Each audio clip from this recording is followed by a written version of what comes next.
Every night, thousands of cargo ships move millions of tons of goods across the oceans, keeping international trade alive. When we talk about the financial engine behind all that commerce, we usually think of the stock market. This bar chart compares daily trading volumes.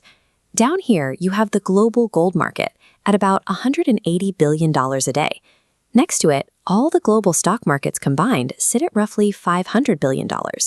But as the chart zooms out, we see the true scale of global finance. The foreign exchange market, or Forex, processes $9.6 trillion every single day. It dwarfs every other financial market combined. To understand a market that large, we have to change how we look at cash. Usually, we use money as a tool to buy products.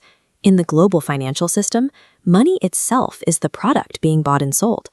An exchange rate is simply the price tag of one currency written in another. When you see a pairing like EUR/USD equals 1.08, it means it costs exactly $1.08 to buy a single euro. Because every international transaction relies on these conversions, the price of money impacts how goods and services move across the globe. This makes the currency market the foundation for the entire global economy. With trillions of dollars moving daily, you might picture this market operating in a chaotic trading room somewhere. But unlike traditional stock exchanges, where you can walk right up to a physical building like the New York Stock Exchange to see the action, Forex operates entirely over the counter, or OTC. There is no central headquarters. It is a decentralized network of computers connecting banks around the world, trading 24 hours a day, 5 days a week. And despite what you might see in social media videos, this volume is not being driven by internet day traders making bets from their bedrooms. This pie chart breaks down exactly who trades in the Forex market. Individual retail traders make up barely 5%. The vast majority of the volume is driven by large commercial banks, hedge funds, and major corporations.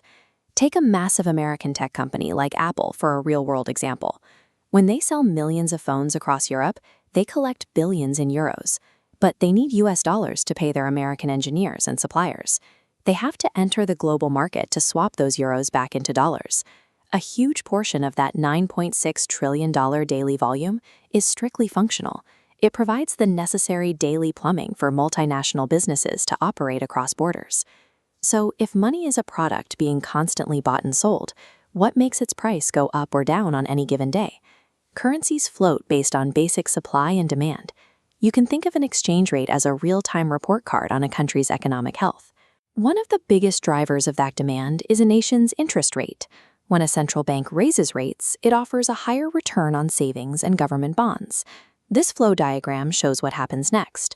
To access those high-yield accounts, foreign investors pour their capital in.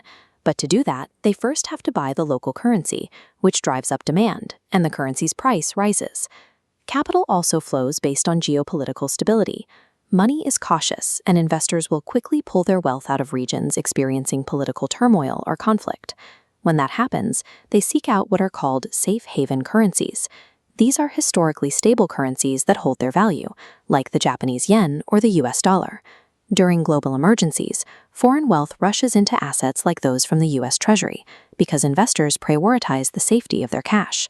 This rush of buying strengthens the dollar. Whether it is a positive jobs report or an unexpected election result, world events immediately impact exchange rates because they change how attractive that nation's stock looks to the rest of the world. You rarely see these invisible rate fluctuations happening in real time, but they dictate the cost of everything you buy, from imported electronics to the gas in your car.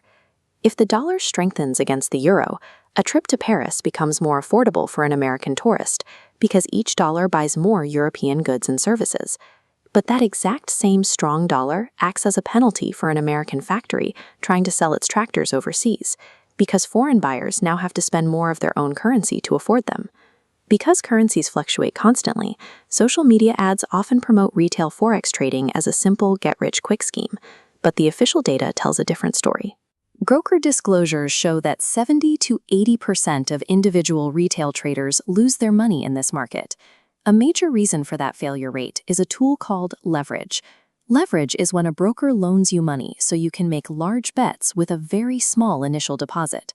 While borrowing money lets you increase a potential profit, it identically magnifies your losses. A tiny downward move in an exchange rate can wipe out a small account balance in seconds. Trading currencies as an individual requires extensive education and risk management, but understanding how they work is essential because every time you buy an imported product or book an international flight, you are casting a tiny vote in the most powerful financial engine on Earth.